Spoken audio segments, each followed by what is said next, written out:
The hot and cold fluid stream running through a parallel flow heat exchanger are 0.2 kg per second and 0.5 kg per second respectively. The inlet and outlet of the hot and cold side are, मेरे ख्याल से मैंने यहाँ पे 70 कुछ लिखा हुआ है और आपके पास क्या लिखा हुआ है भाई? आपके पास वैल्यूज क्या दी है टी एच आई की value? Okay 90 degree Celsius and और 95 ओके और टी सी आई की value temperature of cold fluid inlet की 35. The exit temperature of hot fluid is 45 degrees Celsius. I think मैंने आपको 55 दिया हुआ है, 42 दिया. Okay. If the individual heat transfer coefficient on both sides are 650 watt per meter square Kelvin, calculate the area of heat exchanger. ठीक है, same question ही है, बस थोड़े से नंबर्स का ही हेर फेर है. तो अपन करते हैं. तो अल्टीमेटली सबसे पहला जिसने पहले बोल दिया था कि ये पैरेलल फ्लो हीट एक्सचेंजर है, तो पैरेलल फ्लो का आपको ये स्ट्रक्चर तैयार करना है और जो भी गिवन डेटा है वो हम लोग को लिखना है. ठीक, तो गिवन डेटा लिखने के बाद आपका सबसे पहले आपको क्यू निकालना था. क्यू के लिए आपने देखा कि आपके पास टी एच आई और टी सी नॉट मतलब दोनों हॉट का दिया हुआ है. तो अगर दोनों हॉट का दिया हुआ है तो इसके बेसिस पे मेरा टेम्परेचर मतलब कितना रेट ऑफ हीट ट्रांसफर हो रहा है वो मैं फाइंड आउट कर सकता हूँ. और जितना फाइंड आउट हुआ तो आप लोग का कितना हो रहा है भाई लोग?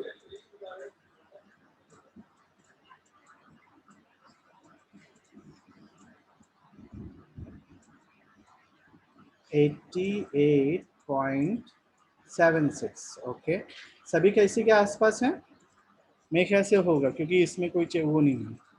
चलिए, तो जब तुम्हारा अब ये दे दिया तो अब इससे आपने टी सी नॉट निकाला होगा. तो टी सी नॉट कितना आया आपका?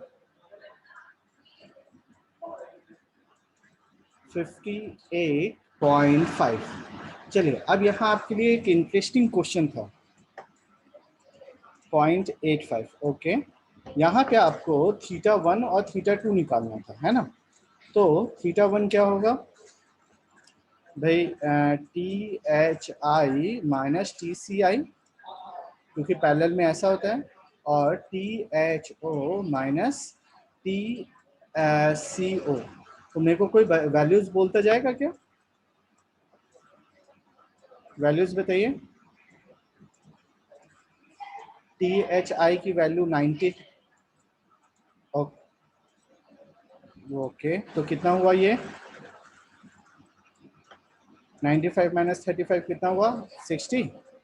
ओके, और दूसरे की वैल्यू बोलिए.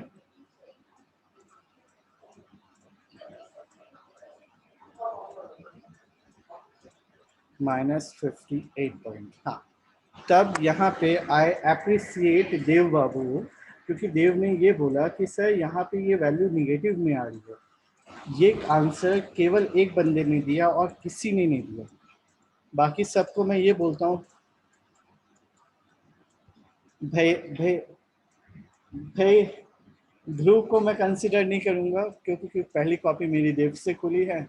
तो जिसने पहला क्वेश्चन पूछा आई थिंक वही ओरिजिनल होता है, बाकी कॉपीराइट होते हैं, तो मतलब कॉपी पेस्ट होता है.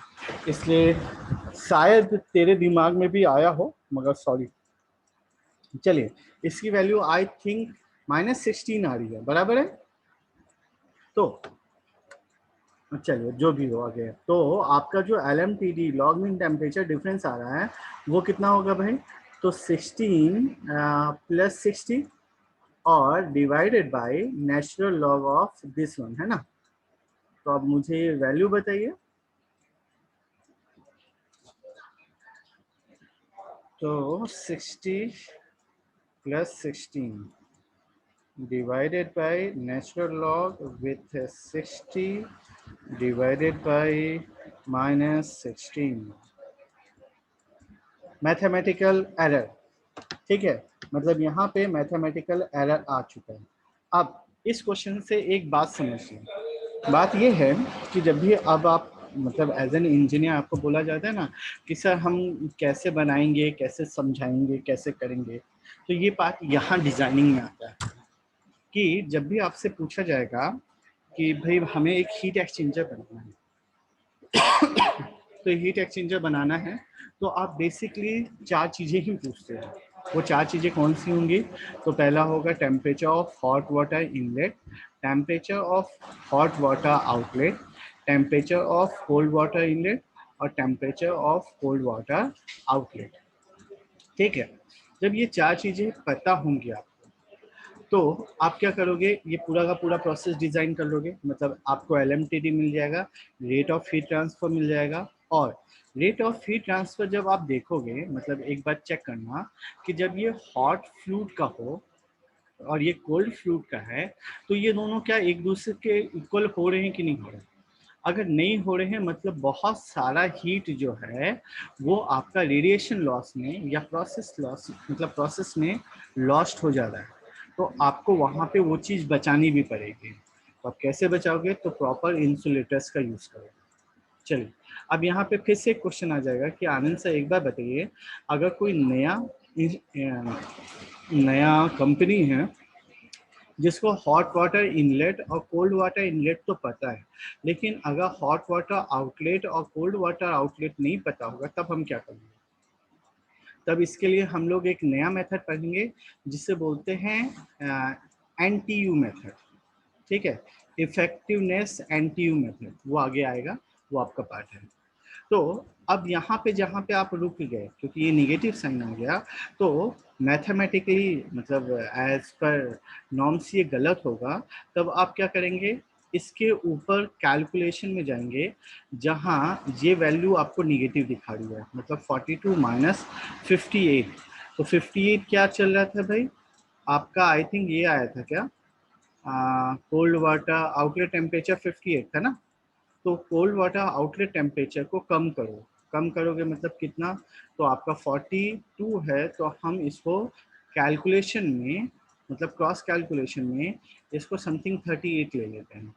मतलब ये एग्ज़ाम अभी नहीं, बैचलर्स में नहीं, लेकिन मास्टर्स में ये होता है।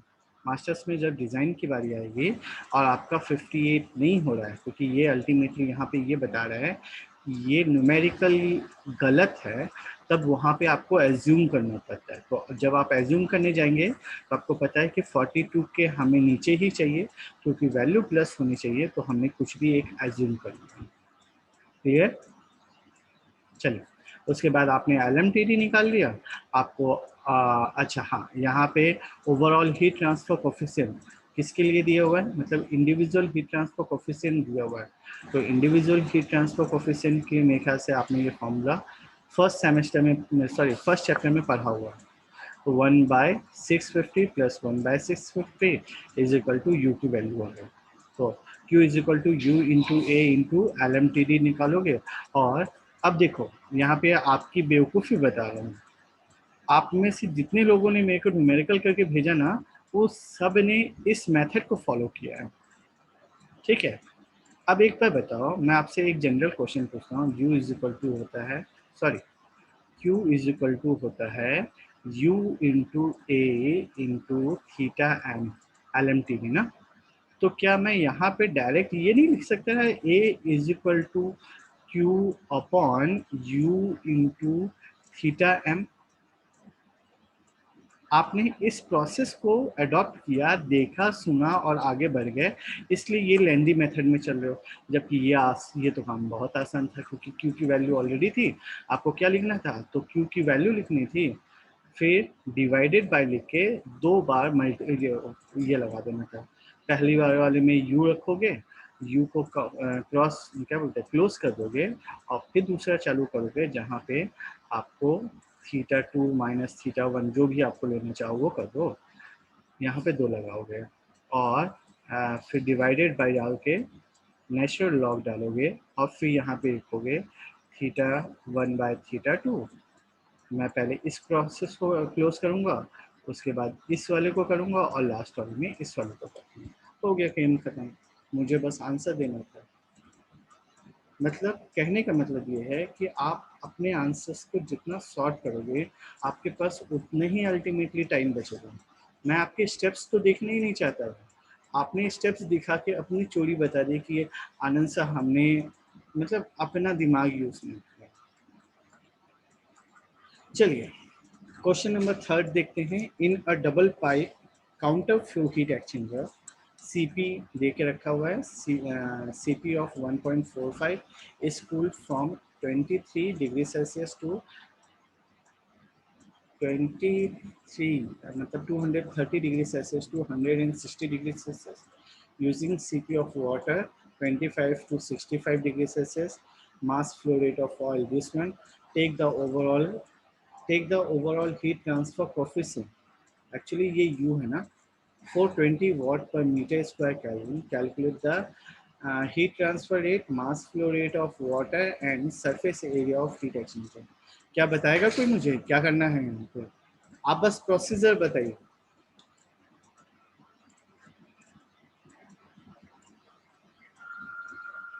मेरी क्लास में कोई है?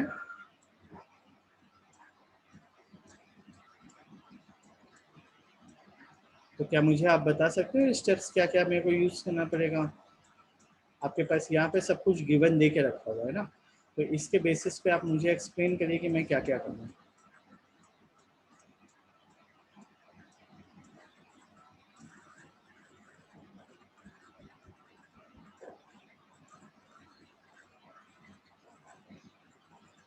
ओके, और क्यू के लिए कौन सा फॉर्मूला यूज करूँगा मैं?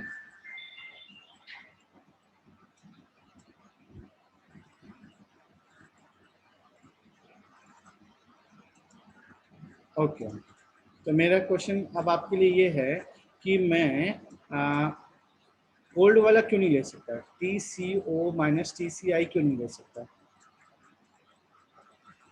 मतलब अगर मैं फॉर्मूला लिखा Q is equal to M into C P into T C O minus T C I क्यों नहीं लिख सकता?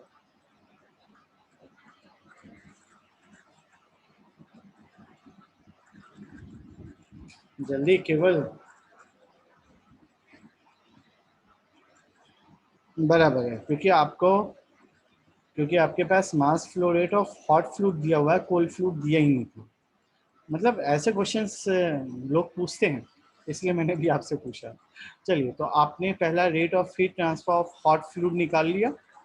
अब जब ये हॉट फ्लूइड निकाल लिया तो जितना ही हॉट फ्लूइड रिलीज किया है उतना इसने एब्जॉर्ब कर लिया कोल्ड फ्लूइड, क्योंकि हमने पहले ही बोला था एनालिसिस करते वक्त हम रेट ऑफ मतलब हीट लॉसेस को काउंट नहीं कर रहे हैं। चलिए, तो यहाँ पे आपने जैसे क्यू एच की वैल्यू लिखी तो एम ऑफ कोल्ड फ्लूइड आपका यहाँ पे आ जाएगा।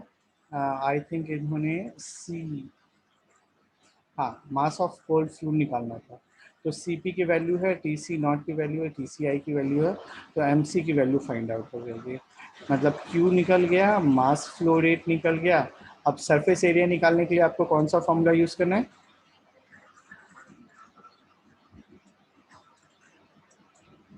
और वो क्या है फॉर्मूला?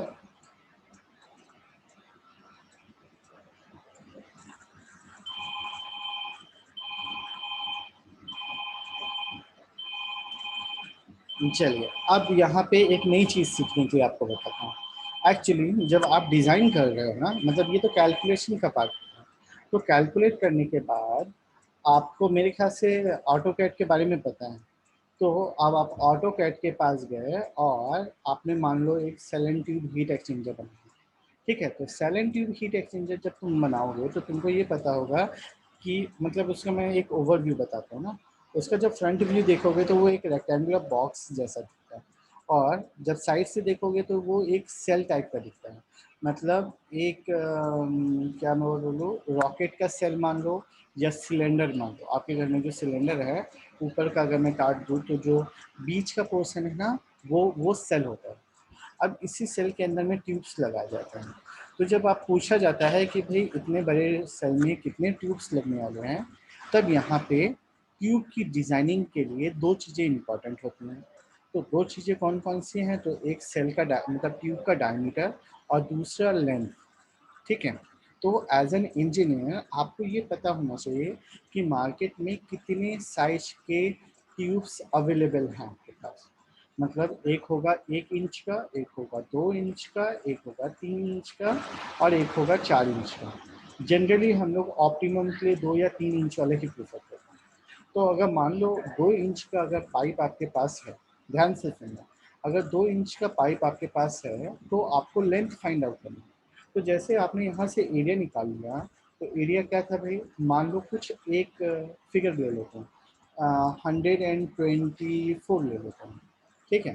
तो 124 किसका एरिया है, ये ट्यूब का एरिया है, ठीक है। सॉरी, ये हीट एक्सचेंजर का एरिया है। तो हीट एक्सचेंजर के एरिया के लिए अब आपको ट्यूब से पहले सेल के पास आता है। सेल के साथ भी वही रहेगा। सेल का डायमीटर जो होना चाहिए वो आइदर 15 होगा, 16 इंच का होगा, या 17 होगा, या 18। आप आपके ऊपर है कि आप कितना डिज़ाइन करते हैं। तो आप पूछोगे सर हमारे ऊपर कैसे, तो हमारे ऊपर ऐसे ही कि जब भी आप डिज़ाइन करने जाओगे तो सबसे पहले आपको साइट विजिट करनी पड़ेगी। जब साइट विजिट करोगे तो ये आपको पता चलेगा कि ओके, मेरे को ये हीट एक्सचेंजर जो है वो इस पर्टिकुलर स्पेस पे रखना है। तो वो पर्टिकुलर स्पेस दो तरीके के ऑप्शंस के होंगे। सबसे पहला, उसका लेंथ बड़ा होगा और हाइट छोटी होगी। दूसरा, उसका हाइट बड़ा होगा, लेंथ छोटा होगा, ठीक है। मतलब ये दो कंडीशंस होती है। और तीसरा है कि अनलिमिटेड स्पेस दिया हुआ है तो कोई प्रॉब्लम नहीं है। तो अनलिमिटेड स्पेस पे आप लेंथ साइड पे कम फोकस करते हो, और सॉरी, डायमीटर साइड पे कम फोकस करते हो और लेंथ साइड को ज़्यादा प्रेफर करते हो। उसका भी रीज़न बाद में बताता हूँ, ठीक है। तो आपने क्या किया, देखा कि लेंथ ज़्यादा है और हाइट कम है, तो आपने क्या किया, लेंथ मेज़र कर लिया। और लेंथ आपने बोल दिया कि मान लो 10 मीटर, नहीं 10 तो ज़्यादा हो गया, 5 मीटर का लेंथ आप वहाँ पे फिट कर सकते हो। तो अगर लेंथ आपके पास दिया हुआ है तो सेल का डायमीटर कितना होगा ये आप आइडेंटिफाई करेंगे। तो सेल का डायमीटर आपको ये दे के रखा हुआ है 124। तो उसका फॉर्मूला क्या हुआ, पाई इंटू डी इंटू एल। अब एल की वैल्यू आपके पास 5 दे के रखी है, तो आपने इसको जैसे 5 से डिवाइड कर दिया, इंटू पाई कर दिया, तो इससे आपको डायमीटर ऑफ सेल पता चल गया। तो आपकी कैलकुलेशन के लिए मैं थोड़ा इजी कर रहा हूँ ना अभी। मान लो ये 125 दिया हुआ है, तो 125 डिवाइडेड बाई 5 आई थिंक 25 होता है। और 25 को भी अगर मैं 3 से डिवाइड कर दूँ तो आई थिंक समथिंग 8 मीटर होगा। एक अप्रॉक्स की बात कर रहा हूँ। अब देखो मेरे को ये पता चले कि ये जो सेल है ये 8 मीटर का है, 8 मीटर्स का है। अब जब मेरे को सेल का साइज पता चल गया तो अब यहाँ पे मुझे ट्यूब के साथ रोल प्ले करना है। तो ट्यूब क्या करता है, तो ट्यूब हमें यहाँ पे अब नंबर ऑफ ट्यूब्स की बारी आती है। तो जब भी तुम डिज़ाइन करने जाओगे ना तो आपको पता चलेगा कि एक्चुअली इसमें मेंटेनेंस बहुत ज़्यादा रिक्वायर होती है। तो मेंटेनेंस के टाइम पे जो हमारे जो मेंटेनेंस इंजीनियर होते हैं वो एक ऑप्टिमम साइज को कंसिडर करते हैं। तो वो optimum size company to company vary करती है। हम मैक्सिमम टाइम 2 इंचेस को कंसिडर, ठीक है, 2 इंचेस को कंसिडर करते हैं। मतलब 2 इंचेस जो है वो लेंथ होगा, डायमीटर मतलब 4 इंचेस होती है, ठीक है। तो अब मैंने क्या किया, ये 8 मीटर का डायमीटर बनाया है। अब ये डायमीटर में मैं एक रखूँगा, सॉरी यहाँ नहीं रखूँगा, मैं पहले एक लाइन खींचूँगा। ये मेरा सेंटर हो गया। अब ये सेंटर पे मैंने 8 इंच का, सॉरी 4 इंच का एक ट्यूब रखा। अब ट्यूब रखने के बाद मैं इसके मिरर इमेज खींचते जाऊंगा तो मुझे पता चलेगा कि 1 2 और 3, मतलब एक रफ कैलकुलेशन बता रहा हूँ ना मैं, 4 5 6। 6 के बाद अब आपने एक रखा यहाँ पे, दूसरा रखा यहाँ पे, इसी तरीके से आपने यहाँ पे रखा, फिर यहाँ पे रखा। आप देखना, अगर आप सेलन ट्यूब ओपन करोगे हो तो आपको ये पता चलेगा कि ये जो ट्यूब्स को रखा जाता है ना वो इसी मतलब वे में रखा जाता है। तो जब ये ऐसे रखना चालू कर देते हैं तब उसके बाद ये काउंट करते हैं, ओके 1 2 3 4 5 6 7 8 9। 12, 13, 14, 15, 16, 17, 18, 19, 20, 21, 22, 23, मतलब n, मतलब नंबर ऑफ क्यूब्स कितने चाहिए आपको? 23 चाहिए। ओके, अब अगर 23 आपको ट्यूब्स चाहिए तो यहाँ पे भी आपके पास रोल प्ले करता है। रोल कैसे प्ले करता है? तो आप बोलोगे कि सर मेंटेनेंस के टाइम पे नंबर ऑफ ट्यूब्स अगर ज़्यादा होना तो फिर क्या कहते हैं, मतलब क्लीनिंग प्रॉपर नहीं होती, तो वो क्या कहते हैं, नंबर ऑफ ट्यूब्स को कम कर देते हैं। अब मान लो 23 की जगह पर मुझे 10 चाहिए, एक मैं कैलकुलेशन किया करूँ ना, 10 चाहिए। अच्छा, हाइट ऑफ सेल कितनी है? 5 मीटर है, तो उन लोग जो है वो हाफ और हाफ 1 मीटर हटा देते हैं, मतलब आपकी जो ट्यूब की लेंथ होगी वो समथिंग 4 मीटर की होगी। अच्छा, ट्यूब लेंथ अगर 4 मीटर है, एन नंबर आपके पास 10 है, और एक्चुअली आपको एरिया ऑफ ट्यूब भी निकालना था, तो एरिया ऑफ ट्यूब जो है वो है 23 इंटू कितना, हमने 4 इंचेस रखा है ना, तो 4 इंचेस को बाद में आप मीटर में कन्वर्ट कर देना, इंटू 4। अब इसकी जगह पे अब आप क्या कर रहे हैं, तो इसको चेंज कर रहे हैं, इसको चेंज कर रहे हैं, तो फॉर्मूला आएगा 10 इंटू 4 इंटू, अब ट्यूब का डायमीटर कितना होगा वो, ये 4 से 4 कट गया, और अल्टीमेटली ये दोनों को मल्टीप्लाई करके डिवाइडेड बाय में ये दिया होगे, तो आपको पता चलेगा कि अब आपको इस साइज का, मतलब ट्यूब का डायमीटर इस साइज का चाहिए। समझ में आया कुछ? चलो, थोड़ा सा ये वीडियो बाद में मैं भेज दूंगा, देखना, समझने की कोशिश करना, ठीक है? चलिए, तो पहले आपने मास फ्लो रेट, मतलब क्यू की वैल्यू निकाल ली है, उसके बाद मास flow rate of cold fluid निकाल लिया, LMTD निकाल लिया, और यू की वैल्यू निकाल ली। इसी तरीके से दूसरा question, the following data related to parallel flow heat exchanger in my heat recovery system, heat transfer per hour कितना है, तो इतना। इनसाइड हीट ट्रांसफर कोफिशिएंट, मतलब यू जो है वो आई के फॉर्म में दिया, आउटसाइड के लिए यू ओ के फॉर्म में दिया। Inlet and outlet of hot water is 450 into 50, inlet and outlet of cold water is 60 and 120। उसके बाद inlet and outlet diameter of tube is 50 and 60। Tube का डायमीटर आउटर और इनलेट दे दिया, मतलब ये हो गया। Calculate the length of tube required to necessary heat transfer to occur। ठीक है, अब आपको ट्यूब का डायमीटर निकालना है, तो ट्यूब का डायमीटर निकालने के लिए निगलेक्ट द ट्यूब रिस्पेक्टेंस। चलिए, मेरे ख्याल से सारी चीज़ें आपके पास दिया हुआ है, तो आपने सबसे पहले क्या किया, LMTD निकाल लिया। लॉग मीन टेम्परेचर डिफरेंस निकालने के बाद एक्चुअल में आपका फॉर्मूला क्या था, Q इज इक्वल टू था U into A into delta TL। अब यहाँ पे U के साथ 2 वर्ड्स आ गए और एरिया के साथ 2 वर्ड्स आ गए। मैंने आपको एरिया पहले बताया था कि number of tubes into its diameter into length. ठीक है, मतलब अभी तक आप एरिया में एक ही वर्ड यूज़ करते हो, मतलब जहाँ सिंगल वर्ड, सिंगल सेल की बात आएगी तो यहाँ पे ऑटोमेटिकली ये 1 हो जाएगा, लेकिन जहाँ n नंबर्स की बात आती है तो वो n नंबर को आपको यहाँ पे डिनोट करना पड़ेगा, इसलिए वो n यहाँ पे इंट्रोड्यूस हुआ। ठीक है, चलिए, तो इन्होंने क्या किया, सबसे पहले Q is equal to pi into D not L into U into LMTD।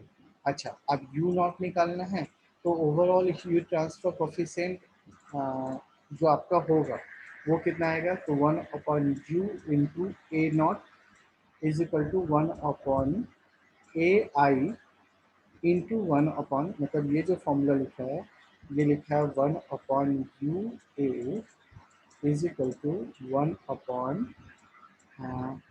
एक मिनट का, इनसाइड हीट ट्रांसफर कोफिशिएंट, मैं गलत लिख रहा था, एक्चुअली ये HI और H नॉट की वैल्यू दी है, ठीक है, इसीलिए थोड़ा सा कंफ्यूजन हुआ। तो आपका जो इक्वेशन होगा वो होगा HI into AI plus 1/H0/A0, बराबर है। चलिए, तो 1/5, मतलब ये एरिया को ओपन किया, ओपन करने के बाद पाई into D I into L लिखा, इसी तरीके से इसको पाई into D not into L लिखा और ये वैल्यूज रखा। तो इसमें अब आपके पास आर नॉट, मतलब यहाँ पे देखो ये एल और ये एल, ये तीनों सेम है, ठीक है। नहीं, हाँ वेट करते हैं ना। तो 1/u0 की वैल्यू जो होगी वो उन्होंने क्या किया, R0/RI, मतलब यहाँ से डी नॉट को उठा के, मतलब डी नॉट से इन दोनों को डिवाइड कर दिया। तो डी नॉट से दोनों को डिवाइड किया तो यहाँ से ये एक दूसरे से कैंसिल हो गया, ये बचा R0, क्योंकि मतलब 2 टाइम्स है ना, इसलिए R0/RI, ये R0/RI यहाँ से लिखा, 1/HI यहाँ से लिखा, प्लस 1/H0 यहाँ से लिखा। बाकी सारी वैल्यूज आपके पास थी, इसलिए आपका यू नॉट आ गया बराबर है। यहाँ से एल, यहाँ से एल और यहाँ से एल, ये दोनों में से एल को कॉमन निकाल के यहाँ रख दो और ये एल ऊपर चला जाएगा, तो ये एल और ये एल दोनों एक दूसरे से कैंसिल हो जाएंगे, क्योंकि एल जो है वो यूनिफॉर्म ही रहेगा, वो अंदर बाहर से कोई इफेक्ट नहीं पड़ेगा। अब यू की वैल्यू अगर आपके पास आ गई है तो आप क्या करोगे, एक स्टैंडर्ड ये वाले में लेके जाओगे, जहाँ पे आपके पास Q की वैल्यू है, पाई की है, डी नॉट की है, एल की वैल्यू आप निकाल सकते हो। तो आपने यहाँ से एल की वैल्यू फाइंड आउट करनी है, ठीक है। चलिए, saturated steam at 120 degree Celsius is condense with help of water. Okay, अब इन्होंने ये किसका, कंडेंसर का एग्जांपल लिया है, ठीक है। हाँ, inlet temperature of 20 degree Celsius, outlet temperature of 90 degree Celsius, C P की वैल्यू है, टी नॉट की वैल्यू गिवन है, एच एफ जी की वैल्यू दिया हुआ है और मास ऑफ दिया हुआ है। तो चलिए, सबसे पहले आपको क्या निकालना है, Q is equal to M C P delta T, और याद रखना ये फॉर्मूला Q जो है रेट ऑफ हीट ट्रांसफर जो है वो M H into H F G के भी इक्वल आएगा। अब ये बोलोगे कि सर ये कैसे हो रहा है, एक्चुअली ये जो वर्ड है ना, मतलब ये जो है इंथैल्पी, ये सेंसिबल हीट को भी डिनोट करता है, ठीक है। सेंसिबल हीट को मतलब कि कितनी क्वांटिटी में हीट इस फ्लूइड से गैस के बीच में फ्लो हो रहा है। मतलब इन फ्यूचर अगर कभी भी आपको एच एफ जी की वैल्यू आपको गिवन देके रखी है तो वो क्या होगी, किलो जूल पर के जी।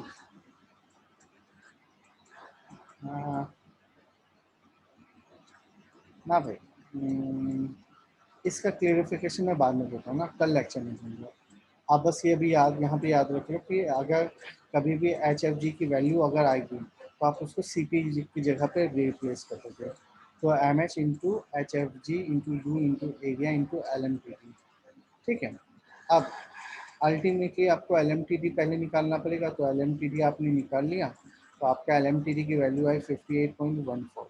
अब Q की वैल्यू क्या होगी, तो M C P delta T, इससे Q की वैल्यू निकल आई, तो Q की वैल्यू है एल एम टी डी की वैल्यू है, और मेरे ख्याल से आपको U की वैल्यू दे के रखी है, तो इसके बेसिस पे आप एरिया निकाल सकते हो जो आया 78 मीटर स्क्वायर, ठीक। अब Q इज इक्वल टू क्या होता है, M S into H F G. तो उन्होंने मास ऑफ स्टीम कितना रिक्वायर्ड है वो फाइंड आउट करने के लिए Q upon H F G रखा, और इसके बेसिस पे इसने मास ऑफ स्टीम निकाल दिया, क्लियर। चलिए, आज के लिए 3 न्यूमेरिकल्स काफ़ी हैं, ये न्यूमेरिकल्स को सॉल्व करिए